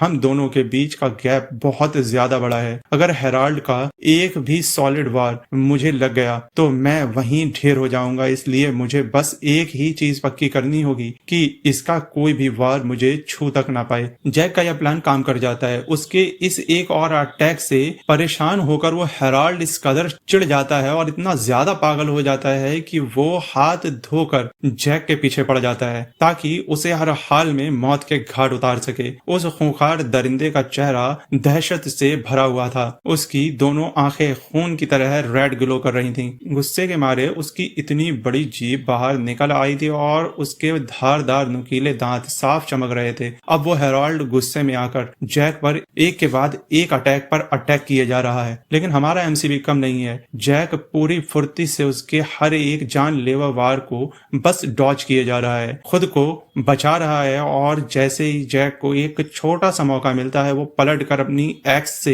हेराल्ड पर फिर से एक जोरदार अटैक कर देता है। इस पलटवार से वो हेराल्ड पहले से भी कहीं ज्यादा तेज और गुस्से से पागल हो जाता है। उसके जिस्म से अब खून निकल रहा था जबकि दूसरी तरफ जैक के पूरे चेहरे पर पसीने की बूंदें साफ दिखाई दे रही थीं। जैक के आसपास इस वक्त एक जोरदार येलो लाइट ग्लो कर रही थी और वो लगातार अपनी एक्स से उस पर वार किए जा रहा था। भागते और लड़ते हुए जैक अपने दिमाग में दांव पेच लड़ा रहा है कि वो सोचता है, मैं इस कॉस्मिक एनर्जी को अपनी बॉडी के अलग अलग हिस्सों में भेज सकता हूँ। ठीक उसी पल वो हेराल्ड अचानक अपनी भारी भरकम टेल से जैक के ऊपर ही हवा को चीरता हुआ अटैक करता है। लेकिन जैक बिल्कुल सही वक्त पर अपनी एल्बो को आगे लगाकर उस खौफनाक वार को डॉज कर लेता है और दिमाग में ही अपनी बात पूरी करते हुए सोचता है, ओह, इससे तो वो इससे और भी ज्यादा मजबूत और ताकतवर बन जाते हैं। अब वो हेराल्ड पूरी तरह से अपनी सुध बुध खो चुका था। वो जैक को मारने के लिए बिल्कुल पागल हो गया था। जैक बस इसी सुनहरे मौके का इंतजार कर रहा था। वो तुरंत वहां से पूरी ताकत से आगे भागना शुरू कर देता है। वो बिना पीछे देखे बस भागता जा रहा है और दिमाग में सोचता है, मैं कोई कल्टीवेटर नहीं हूँ। पीछे से वो हेराल्ड उसके ऊपर एकदम लाइटनिंग स्पीड से यानी बिजली की रफ्तार से झपट्टा मार रहा है और अब वो हेराल्ड पूरी तरह से जैक को मारने के लिए बिल्कुल पागल हो चुका है। उसका गुस्सा आसमान छू रहा है और जैक बस इसी सुनहरे मौके का फायदा उठाकर वहां से तेजी से भागना शुरू कर देता है। वो बिना रुके बस लगातार आगे भागता जा रहा है और दिमाग में सोचता है, मैं कोई कल्टीवेटर नहीं हूँ। पीछे से वो खौफनाक हेराल्ड उसके पीछे बहुत तेजी से एकदम बिजली की रफ्तार से भाग रहा है। जंगल के पेड़ पौधे मानो उसकी रफ्तार से कांप रहे थे। इधर हमारा एमसी जैक भी अपनी पूरी जान झोंक कर आगे आगे भागे जा रहा था। जैक के दिमाग में लगातार एक ही बात चल रही है, मेरे पास बस इतनी ही कॉस्मिक एनर्जी बची है, इसकी एक एक बूंद, एक एक कतरा बहुत कीमती है और इसका सही इस्तेमाल होना ही चाहिए। तभी अचानक पीछे से वो हेरोल्ड एक जोरदार झटके के साथ जैक पर अटैक करता है, लेकिन जैक बिल्कुल सही वक्त पर साइड में एक ऊंची जंप मारता है और खुद को बचाते हुए उसे धांसू तरीके से डॉज कर देता है।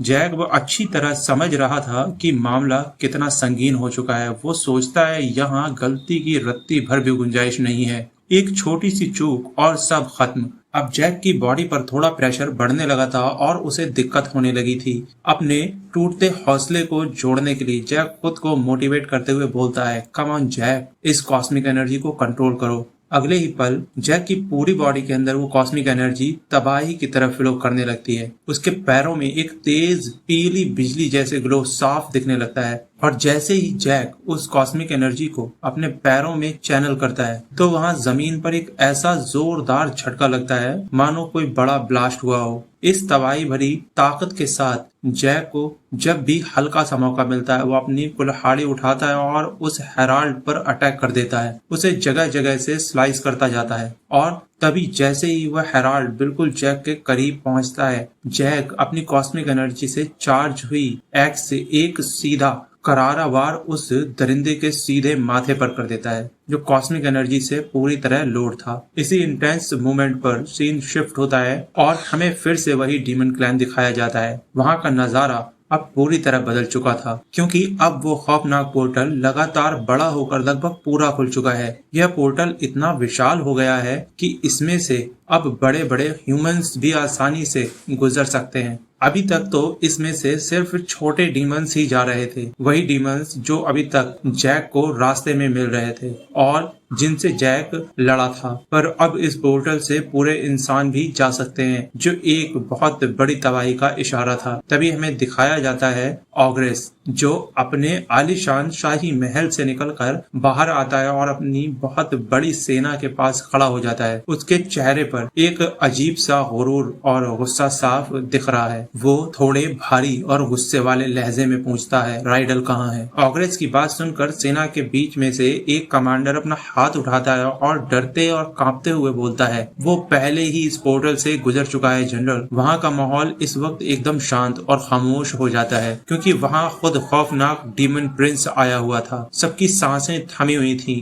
पर वो कमांडर डरते हुए भी अपनी बात आगे बढ़ाते हुए बोलता है, लेकिन आप उसके पीछे नहीं जाएंगे। डीमन प्रिंस के हाथ में अभी भी वाइन का एक ग्लास होता है। वो उस कमांडर की ये हिम्मत देखकर उसकी तरफ घूरता है और एक बेहद खौफनाक स्माइल करता है, एक ऐसी डेमोनिक स्माइल जिसे देखकर किसी की भी रूह कांप जाए। इस स्माइल को देखकर साफ लग रहा था कि अब इस कमांडर की खैर नहीं, क्योंकि उसने एक डीमन प्रिंस को ऑर्डर देने की गुस्ताखी जो की थी। लेकिन सीन फिर एक बार शिफ्ट होता है और हम वापस पहुंच जाते हैं उसी फॉरेस्ट में, जहाँ वो इनकर्जन बीम लाइट का बड़ा सा पिलर आसमान को छू रहा था। हमें जैक दिखाई देता है, जो अभी भी उस खूंखार हेरोल्ड से बचकर अपनी जान बचाकर भाग रहा है। जैक की हालत इस वक्त बहुत बुरी हो चुकी है, उसकी सांसें फूल रही हैं, लेकिन ध्यान देने वाली बात ये थी कि वो जो उसका मदर डॉटर गैदरिंग एरे वाला लॉकेट था, वो अभी भी लगातार चमक रहा था, मानो वही लॉकेट इस वक्त उसकी बॉडी में कॉस्मिक एनर्जी को चैनल कर रहा हो और उसे जिंदा रख रहा हो। जैक थकते हुए सोचता है, मैं जरूरत से ज्यादा जोर लगा रहा हूँ, मेरा जिस्म इस कॉस्मिक एनर्जी की ताकत को झेल नहीं पा रहा है, मैं अंदर से बिल्कुल टूट रहा हूँ। स्क्रीन पर साफ दिखता है कि वो कॉस्मिक एनर्जी एक तेज लाइट की फॉर्म में उसकी पूरी बॉडी के अंदर दौड़ रही है, जो उसकी टूटती हुई बॉडी को एनर्जी और आगे बढ़ने का करेज प्रोवाइड कर रही है। जैक खुद को बचाते हुए आगे बढ़ता है और सोचता है, मैं अभी यहाँ नहीं रुक सकता, मैं बस वहां पहुंच ही गया। और तभी सामने का नजारा दिखता है। जैक ठीक उसी जगह पहुंच जाता है जहां उसने उस हेरोल्ड किंग को हमेशा के लिए खत्म करने के लिए एक खतरनाक ट्रैप लगाया था। जैक अपने टूटते जिस्म में थोड़ी और हिम्मत बटोरता है और बिना रुके उस ट्रैप की तरफ पूरी स्पीड से दौड़ता रहता है। उधर उस हेरोल्ड किंग के फॉरहेड पर अभी भी जैक की वो कुल्हाड़ी बुरी तरह धंसी हुई थी। वो दरिंदा दर्द और गुस्से के मारे और भी जोर से दहाड़ रहा था। उसकी खूंखार आंखें पहले से कहीं ज्यादा ग्लो कर रही थी, जैसा कि वो अब जैक के जिस्म के टुकड़े टुकड़े किए बिना नहीं रुकेगा। लेकिन उस नादान जानवर को ये नहीं पता था कि वो असल में अपनी मौत के बिल्कुल करीब आ चुका है। जैक इस आखिरी मूवमेंट पर अपनी बची कुछ पूरी ताकत झोंक देता है और सीधे उस ट्रैप की ओर भागता है। उसके पीछे पीछे गुस्से में अंधा हो चुका हेरोल्ड किंग भी तेजी से आता है और जैसे ही वो हेरोल्ड किंग आखिरी जानलेवा अटैक करने के लिए जैक पर झपट्टा मारता है, जैक एक हैरत अंगेज फुर्ती दिखाता है। वो उसके वॉर को आखिरी माइक्रो सेकंड में डॉज करता है और वहां से तेजी से शार्प टर्न लेकर बाहर निकल जाता है। पीछे से वो खौफनाक हेरोल्ड किंग भी जैक की तरफ पूरी ताकत से दौड़ता हुआ बहुत तेजी से आ रहा था। उस दरिंदे की रफ्तार भी इतनी ज्यादा थी, जब जैक ने आखिरी पल में शार्प टर्न लिया तो वो हेरोल्ड किंग खुद को टर्न नहीं कर पाता। वो सीधे जाकर उसी डेंजरस ट्रैप में धंस जाता है जिसे जैक ने लीव्स से बेहद चालाकी से छुपाया था। वो हेरोल्ड किंग उस ट्रैप को ढंग से देख ही नहीं पाया था। जैक झटके से साइड में जमीन पर गिरता है। इधर वो हेरोल्ड किंग ट्रैप में गिरने के बाद अपने आप को रोकने की पूरी कोशिश करता है, पर उसकी भारी भरकम बॉडी का मोमेंटम इतना ज्यादा था कि वो खुद को नहीं रोक पाता। अगले ही पल उस दरिंदे की आंखें एकदम डर के मारे बड़ी हो जाती हैं। जैक जमीन पर थोड़ा कंफ्यूजन में बैठा हुआ उस बस यही सोच रहा था कि क्या इस ट्रैप ने सच में काम किया। तभी कैमरा थोड़ा दूर हटता है और हमें दिखाया जाता है कि एक बेहद तबाही भरा मंजर उस हेरोल्ड किंग की पूरी बॉडी के आर पार वो सारे धारदार नुकीले स्पेयर्स घुस गए थे जो जैक ने उन 2 घंटों में मेहनत से तैयार किए थे। उस नुकीली लकड़ियों ने उस दरिंदे के जिस्म को छन्नी छन्नी कर दिया था। चारों तरफ रेड कलर के खून के छींटे इधर उधर बिखर गए। पूरी जमीन लाल हो चुकी थी। वो हेरोल्ड किंग दर्द के मारे बुरी तरह तड़प रहा होता है, पर अब बहुत देर हो चुकी थी। अब उसकी मौत तैयार थी और अब कुछ नहीं हो सकता था। जैसे ही वो हेरोल्ड किंग वहां हारता है और ढेर होता है, वैसे ही हमारे जैक का लेवल अप हो जाता है। जैक ये देखकर एकदम शॉक हो जाता है। अगले ही पल एक तेज और शक्तिशाली कॉस्मिक एनर्जी जैक को पूरी तरह से घेर लेती है। जैसे कि हमने पहले देखा था, जैक पहले लेवल 23 पर था और इस खूंखार दरिंदे का शिकार करने के बाद वो अब लेवल 25 को अचीव कर लेता है। उसका यह डेंजरस क्वेस्ट अब पूरी तरह कंप्लीट हो जाता है। सामने नोटिफिकेशन चमकता है, क्वेस्ट कंप्लीट, क्लास चुनने के लिए अवेलेबल है। जैक अपने हाथ में उस बहती हुई कॉस्मिक एनर्जी को फील करता है। उसे मेहनत का फल मिल चुका था। वो गर्व से बोलता है, मैंने कर दिखाया, और वो खुशी के मारे वहां बहुत जोर जोर से हंसता है। मैंने एक और को मार दिया। दोस्तों, जैक ने आखिरकार अपनी चालाकी से लेवल 45 के हेरोल्ड किंग को ढेर कर ही दिया। जैक की इस कामयाबी पर एक लाइक तो बनता है ना, तो अभी वीडियो को लाइक कर दो। लेकिन जैक अभी इस जीत की खुशियां मना ही रहा था कि अचानक माहौल बदल जाता है। उसके जिस्म के रोंगटे खड़े हो जाते हैं क्योंकि उसे फिर से एक भयानक डेमोनिक ऑरा फील होने लगता है। जैक का दिमाग तुरंत समझ जाता है कि यहाँ पर मामला अभी खत्म नहीं हुआ, यहाँ पर कोई और भी है। तभी उस घने अंधेरे फॉरेस्ट में 2 रेड आइज ग्लो होती हुई दिखाई देती हैं जो सीधे जैक पर ही अपनी निगाहें गड़ाए हुए थी। जैक उस खतरे को नोटिस कर लेता है और उसके मुंह से निकलता है शिट, और फिर हमें दिखाया जाता है कि वहां सिर्फ एक नहीं बल्कि ढेर सारे खूंखार डीमन डॉग अंधेरे से निकलकर सीधे जैक को ही घूर रहे थे। उन सब की आंखें गुस्से और भूख के मारे लाल चमक रही थी, मानो वो जैक के जिस्म को नोचने के लिए बिल्कुल तैयार हों। इसी सस्पेंस के साथ सीन फिर से शिफ्ट होता है और हमें वही डीमन पैलेस दिखाया जाता है जहां चारों तरफ एक पर्पल डेमोनिक ऑरा फैला हुआ था। वहां उस कमांडर को दिखाया जाता है जिसकी हालत इस वक्त बेहद बुरी हो चुकी थी। उसका पूरा जिस्म खून से लथपथ था। देखकर साफ पता चल रहा था कि उसको पहले बहुत ही ज्यादा अच्छे से कूटा गया है और उस पर ये जुल्म ढाने वाला कोई और नहीं बल्कि खुद डीमन प्रिंस ऑग्रेस ही है। अब डीमन प्रिंस ऑग्रेस उस कमांडर के सामने अपनी चमकती हुई तीखी स्वॉर्ड को लेकर खड़ा था। उस स्वॉर्ड को देखकर कमांडर डर के मारे कांपते हुए गिड़गिड़ा रहा था और बोल रहा था रुको रुको, लेकिन डीमन प्रिंस के दिल में कोई रहम नहीं था। वो बिना रुके बस अपनी तलवार से एक जोरदार स्लैश मारता है। उस एक ही वार से उस कमांडर का सर एक तरबूज की तरह आधा कट जाता है। उसके सर का ऊपर का हिस्सा झटके में बिल्कुल साफ हो जाता है और वो कमांडर वहीं जमीन पर हमेशा हमेशा के लिए सो जाता है। उसकी कहानी खत्म हो जाती है, लेकिन वहां सिर्फ वो अकेला कमांडर ही नहीं मरा था, उसके साथ और भी बहुत से गद्दार डीमंस जो वहां खड़े थे, उन सबको भी डीमन प्रिंस की आर्मी ने बेहद बेरहमी से मार दिया था। चारों तरफ सिर्फ लाशों का ढेर था। डीमन प्रिंस ऑग्रेस अपनी खून से सनी स्वॉर्ड को साफ करते हुए ठंडे लहजे में बोलता है, जब तक मैं न कहूं तुम्हें कोई कदम नहीं उठाना है। ये बोलकर वो अपनी तलवार को वापस अपनी मयान में डाल लेता है। तभी पीछे से एक आवाज आती है, सच में ऑग्रेस? क्या मुझ पर भी? ऑग्रेस बिना पीछे मुड़े एक संगीन लुक के साथ बोलता है, खास करके तुम पर आलिया। मैं नहीं चाहता कि इस दुनिया में किसी को भी तुम्हारे इस मामले में शामिल होने का पता चले। जितने ज्यादा मोहरे मैं अपने पास छिपा कर रख सकूं उतना ही मेरे लिए बेहतर है। तभी सामने एक दूसरा सोल्जर दिखाया जाता है जो एक हेलमेट पहने हुए है और जिसके दोनों हाथों में लोहे की भारी चेन्स लपेटी हुई हैं। वो सोल्जर इस वक्त एक दूसरे आम सोल्जर का गला अपने हाथों से पकड़कर उसे बुरी तरह चोक कर रहा था। उसका दम घुट रहा था। उसका गला दबाते हुए वो ऑग्रेस की तरफ देखता है और बोलता है, और क्या तुम्हें पूरा यकीन है कि ये फैसला समझदारी का है ऑग्रेस? एक बार जब हमारे पीछे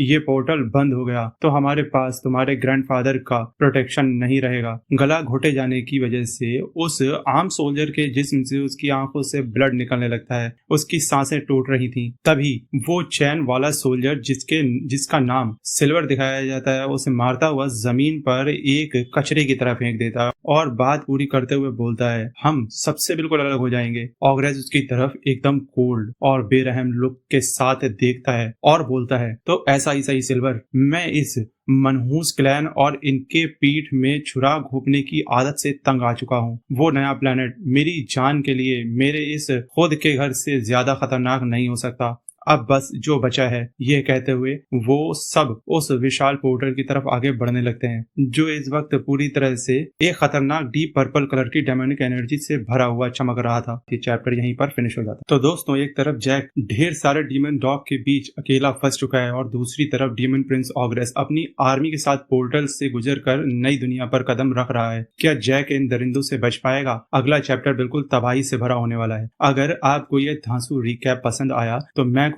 चैनल को अभी सब्सक्राइब कर लो, वीडियो को लाइक करो और दोस्तों के साथ शेयर जरूर करना। मिलते हैं अगले चैप्टर में, तब तक के लिए स्टे ट्यून्ड।